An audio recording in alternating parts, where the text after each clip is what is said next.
Welcome back, everyone. Now, some have said 1 month is too little a time to rate the president, while some have said, considering the fact that he had 4 years to sort of prepare, then 1 month is fair.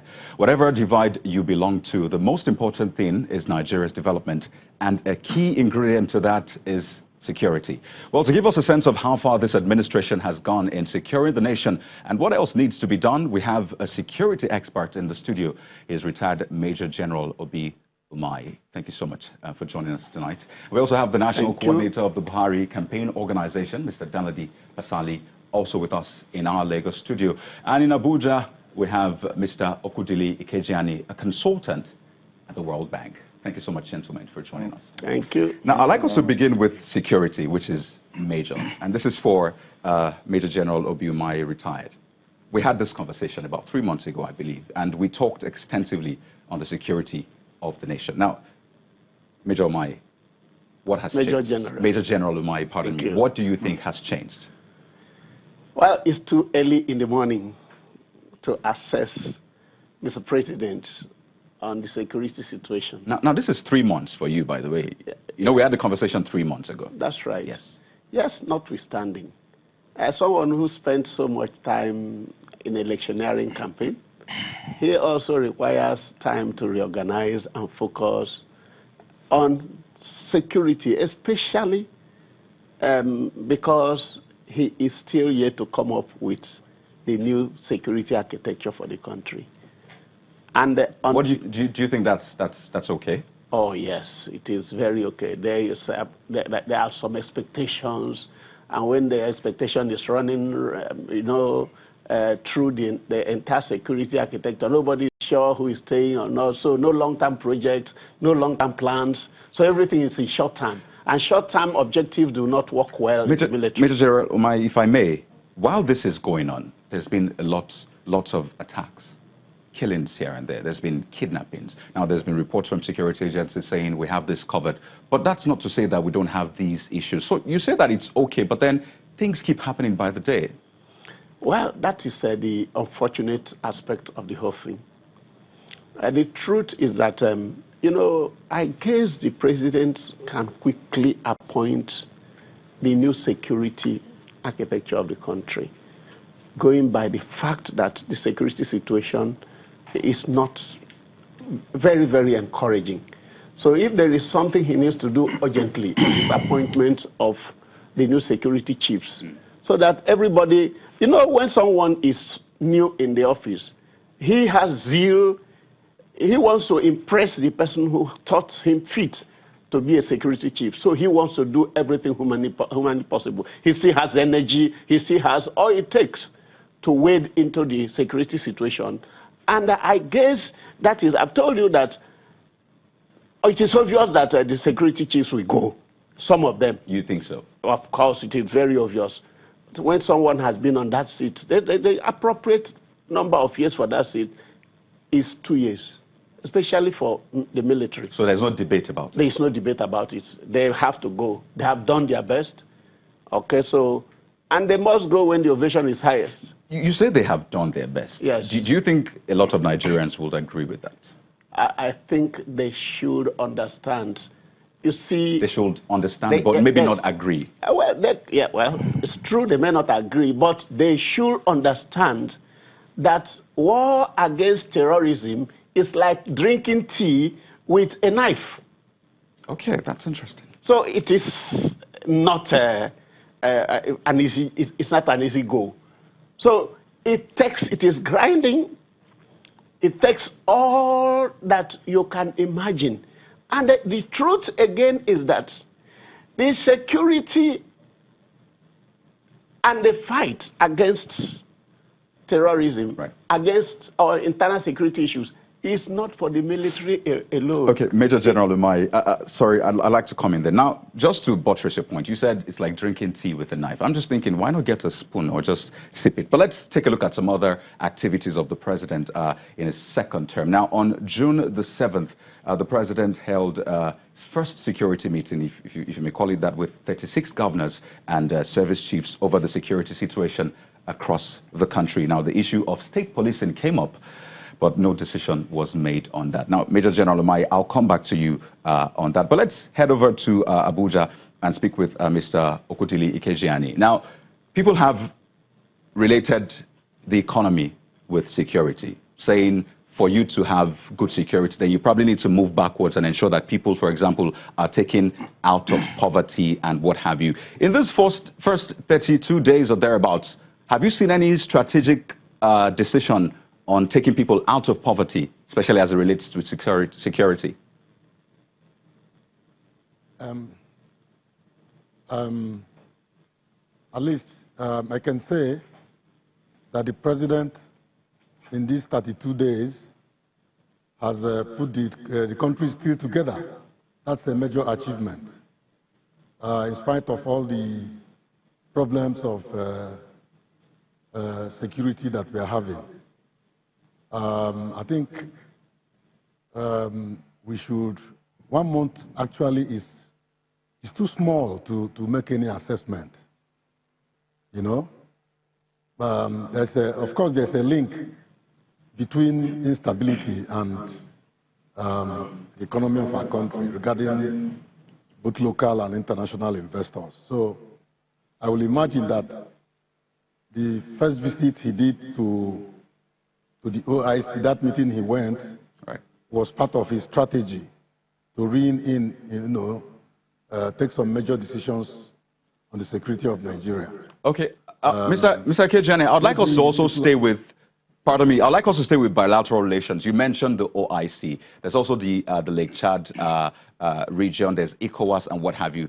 And another thing that has to do with this regional agreement is trade, which you're an expert on. There's the Africa Continental Free Trade Area, which has been in the works for a while. The committee submitted its report and recommended that Nigeria joins this. Right. So from here moving forward, what do you think Nigeria should do with this ACFTA? Well, if you ask my opinion, the president is not an expert on trade. Depends on people who advise him. But from what I know of that agreement, it's good for him to tarry a little and make sure he understands the implication before he signs off. Okay. So, but I will support that he signs off because it's good for Nigeria. Right. This is a big economy. The people are very enterprising. They are strong. They can compete anywhere. So on that basis, I think we should go ahead and sign. All right. Thank you for that. Now let's come to the studio. Mr. Pasali, now you've gotten good reviews for the president's administration so far. But then a lot of people are concerned about the president's body language, saying it appears we're not getting what we need. So we say we want this, and it appears the president is not doing anything, or at least it appears that way. So what do you think for this next term the president should do differently to at least address the body language? People have said it's not what you say, but how you say it. So what's your opinion on that? You see, the truth is that Nigeria is so much in a hurry. And the issue of 1 month is not something that, in 1 month is not even time to even start talking of 1 month. But we know, as a fact, that even within this 1 month, he has made some drastic decision. One, even declaration of actualizing of the June 12 issue, and then declaring Abuja Stadium to the name of an icon, Chief MK Abiola, is something to also counter. And then the issue of autonomy of the local governments. You see that this is within this 1 month, he has been able to sign that law that the money of the local government should go direct to to their own account without passing through the state. That is also a landmark achievement within just this 1 month. Okay. Apart from that, even the issue of boundary and all the security issues you are talking about, in those days you cannot move from Abuja to Kaduna. We'll get but to now that. it's We'll a get free. to that in a bit. It's a free route. Okay. Even the issue of Zamfara has been curbed. There is no issue of banditry in Zamfara. It's just it has been reduced drastically to almost, out of 100%, is now maybe 20%. Okay. So, Mr. Pasali, you've mentioned, as expected, good reviews of this administration. But then, let's be honest, the people on the streets in Nigeria perhaps have a different perspective. They say it's probably comfortable to sit down in an air-conditioned car and say things are going well. But then when you get to the grassroots, you'd actually see some of these things that are happening. And Nigerians are really concerned that in the next few months, we need to see things change. We'll get to the security you talked about, but let's take on Major General Umai briefly.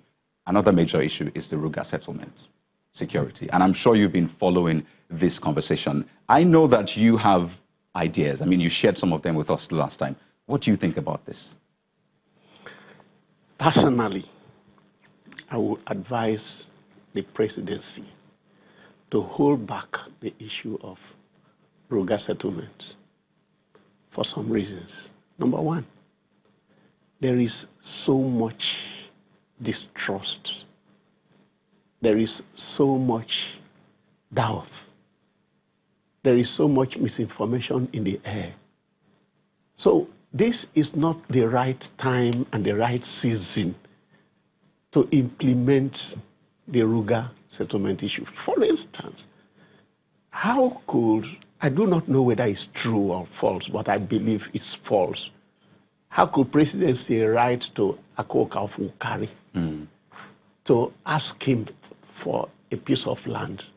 That's procedurally wrong. So you think a lot of this is probably just misinformation? I think some people are not feeding the president with the right thing. And, you know, the president, as a retired military officer, is supposed to fly straight.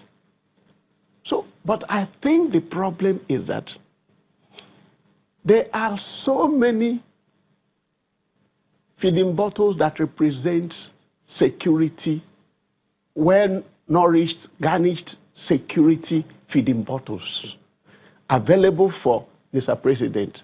But somehow, those who serve him reach him with only one water bottle. Only one water bottle. So when he takes from that one water bottle, he does not know about the contents of other water bottles. And if he takes decisions based on only that, it's likely to be problematic. So, and that is what you have to link with the issue of security architecture. It has to represent the ethnic coloration of Nigeria to douse distrust. It has to represent the religion divides in the country in order to avoid suspicion. So when security decisions are taken by various colorations of this nation, then the issue of distrust is not there. So Ruga settlement for now is a no-no. Okay. I think you just put it your way. But then I'd like Mr. Basali to respond. I mean, you also have another perspective, I believe. What do you think? You see, the issue of the Ruga settlement is a long-time issue. During the past administration, 100 billion was disbursed for that purpose, and nobody cried out. It's just the misinformation by some. You say 100 billion was disbursed? Was disbursed. All the states which agreed to set up a Ruga settlement. That's by the former administration. It's only that because now it's a Fulani man that is saying that, look, let's see how we can settle this issue of Fulani issue. Instead of them going about, roaming about, let them be settled in one particular place and create all the enabling environment for them to feed their cows. It's normal. It's done all over the world. So you think, what do you think? You think it's the right step forward? It's the right steps. Even you think the timing is right? Reduce the tension within the system. But you say reduce the tension, but it appears there's some tension being generated. No. You see, the issue of Taraba or Benue issue is a clear political issue. So you're saying the youths that protested and others across 12 states? You see, people have been misinformed. People have been mobilized on hatred without any reason. But let me tell you, it's something that has been there for over 200 years ago, because it has been it has been there. So the Ruga system is something that will even help the system. So you're giving it a green light? Okay. All right, let's go to Abuja and speak with Mr. Kejiani. I understand that it's interesting tying security with economy and then the fight against corruption all together. But we can work this out. So, Mr. Kejiani, another thing that came up during President Buhari's first 30 days in office is the appointment of new chief operating officers, GMD, and acting chairman for the Nnpc, which, of course, we know oil is a major revenue earner for the country. Now, some have said that the Nnpc needs major repositioning. Do you think this is the step for the repositioning? Of course, I think a few days ago in this studio, I was asked the same question by you, and I'll give you exactly the same answer. Nnpc, as it is now, under the Nnpc Act, all the appointments were done in accordance with that act. There's no question about that. However, due to the outdated nature of that act and the institutional decay in this country, I do not think that we will go anywhere.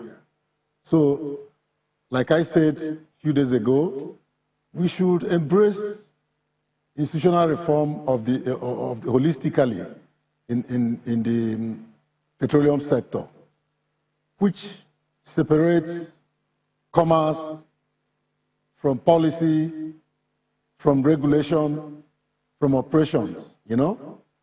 I mean, delineate these things separately. Some private sector people will take over some of the activities, some will be between both, some will be only government officials. These things have been, it has been going on since the Obasanjo administration. And so far, it seems that there's no political will to see this reform to the end. So my view is that without that institutional reform, we ain't going nowhere.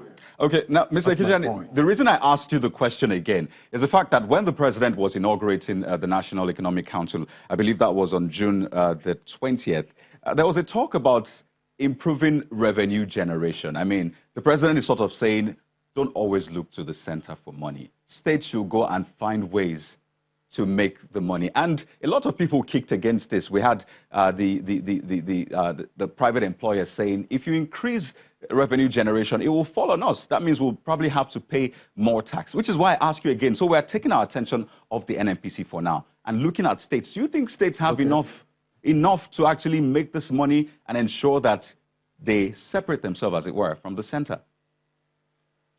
I think we can do that if we can tinker with our constitution fundamentally, so that they can have the power to get into the certain types of programs that will generate money for them. You know, owning ports, for example, or there are so many. We have to tinker with our constitution. Okay. If we do not do that and say, oh, go and make money, how will they make the money when all of them rush to Abuja, coming to take money from the oil? Until you do some restructuring, every part of this country is endowed with one thing or the other. Every part of this country is endowed. Okay? But everything is also centralized. Okay. So, it requires some constitutional reform as well. All right. So yet again, the discussion comes. Yet again, we come back to restructuring, which is, of course, a major topic. We'll take a quick break on the program. I will still stay with this issue of security, the economy, and fight against corruption. Fight against corruption is next. Join us again. Welcome back, everyone. Now, the president has made it sort of easier to rate his administration. 3 key areas of economy, security, and the fight against corruption. And 1 month into the next level, the question is, how much progress have we made? And then what do we do to get to that next level? Let's rejoin our guest. We have a security expert in the studio. He's retired Major General Obi Umahi. Also with us is the National Coordinator of the Buhari Campaign Organization, Mr. Danladi Apasali. They're both in our Lagos studios. And in Abuja, we have Mr. Okudili Ikejiani, a consultant at the World Bank. Now, before we went on the break, gentlemen, I wanted us to talk about the way forward. We've taken a review of the past 30 days, and I think the consensus here amongst us is perhaps 1 month is too short to judge. So, Major General Umahi, in the coming days, in the coming weeks, what major decisions do you want to see the government make as it regards security? Number one. Okay, let's jot. Generally speaking, okay, we should begin to tell ourselves the truth as a nation. People lie so much in Nigeria, including elders. Number two, I think we should redefine security threats in Nigeria and place them in order of that they require urgent attention. Number one, I think the issue of herdsmen is the greatest threat we have in Nigeria today. For instance, you can't easily move around Nigeria now without, if you listen to some people's experiences, kidnap, rape, it's a big issue. And the problem is that it cuts across the entire nation. Mr. President is only one person. He can't solve this problem, this riddle, security riddles, alone without the support of those who are his advisors if they tell him actually the truth. The truth lies in some issues that should be made known to Mr. President. The next thing is that, the next one is, after the headers is Boko Haram, actually. That's 4. So, after that, before you come to cultism supported by people that are protected by power. And then, before you talk about other criminalities. So, if we address, I think that Mr. President should begin to address the issue of security starting with the headers. I am in agreement with the President when he said that there were foreigners that infiltrated this nation and are part of the problems that they refer to as headers, farmers issue. I think the President is right in that, very correct on that score. But the truth is that these foreign headsmen have infiltrated our very good, friendly Fulani headers. So they have corrupted them. So they are somehow, not all of them, involved in all these criminalities. And if you can't travel from one part of Nigeria by road to the other, then of course it means that there is a total collapse in the security of this nation. That is why it desires priority number one. The military has done fairly okay, contestable though, but I think they have done well to have contained Boko Haram in the northeast. Okay, containing them doesn't mean that they have been decapitated, no. There's also the issue of welfare to soldiers. I mean, some reports came in recently about welfare of the troops. I mean, that's also another key issue. Where should that be in the priority list? Well, welfare is very important, but you know, the state of our economy cannot support perhaps the measure of welfare some people are thinking. If you are thinking about American measure of welfare for their troops, British measure of welfare for their troops, I think we may not, our economy may not carry that. But going by the welfare that existed when we served, I've been a soldier, I was shot here defending my nation, I was sent by my nation. So I have passed through this same system. So I think that the country is trying in area of welfare. But there are areas they need to do something about. Okay. Equipment. Exactly. Okay, so you don't fight terrorism with empty hand. They are not bots that you use mouth to shout, hey, and they take off. No. So we must address the issue of equipment and again, the internal security doctrine. We don't have one in Nigeria. And until we address that issue, where civilians will know their role in internal security operations, the military will know their role in internal security operations, and there is a convergence. Okay. Major General Umahi, we could go on. I mean, you've given us a priority, and I trust the government is listening. But then I'd like to take on Mr. Pasali. He said something about us telling ourselves the truth. And then he mentioned that, I mean, there's a possibility that the president's advisors are probably not telling him the truth. What is the case?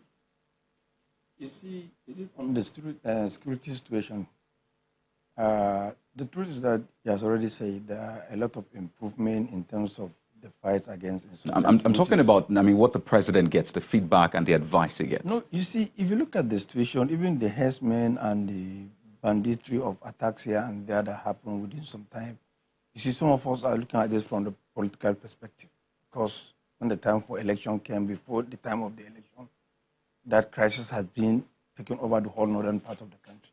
But immediately after the election, when the election is being announced, you look at the tension have doused down. So it means there is a political undertone on the whole thing. And most of the things, there are a lot of political propaganda.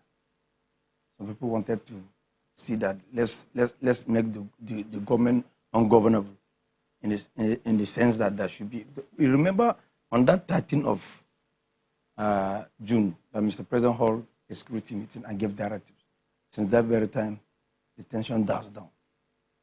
So it means that there are people that are bent in trying to create confusion and create anarchy within the system. Some politicians have made statements, which is on record, that they will make the government ungovernable. We know that it will not work. Okay. So briefly, I would like also to go to Abuja, where Mr. Ikejiani is standing by. I asked Major General Umahi what he would like to see in terms of security. So for you, in terms of economy, what would you like to see in the coming days as some sort of direction for the nation's economy? Well, okay. You remember his past 4 years, they had this economic recovery and growth plan for between 2017 and 2020. So they actually have a plan. All you need now is to make a quick assessment and know the weaknesses of that plan, and use this as a performance contract for the incoming ministers, for the different sectors of our economy, like in job creation, road improvement, right. The issue of the modernization of our ports, and perhaps minimum wage too. Also, I would also like to see the president take the lead in the removal of the petroleum subsidy, so that that chunk of money can be invested in the people that, because that one of his cardinal points is to eradicate poverty. Right. Poverty reduction. So the money is there. He can take it from that fuel subsidy and pump it into the weak infrastructure that we have, social amenities and all that. Okay. So, Mr. Ikejiani, we have 3 years. Decision. We have 3 years and 11 months to see some of these recommendations put in place, and we do hope that they come into fruition. We'd like to thank you so much for your time. We've had the opportunity of retired Major General Obi Umahi giving us his thoughts on security, as well as the National Coordinator of the Buhari Campaign Organization, Mr. Danladi Pasali, and in our Abuja studio, Mr. Okudili Ikejiani, a consultant at the World Bank. Thank you so much for joining us on the program tonight. Have a fantastic day. Thank you.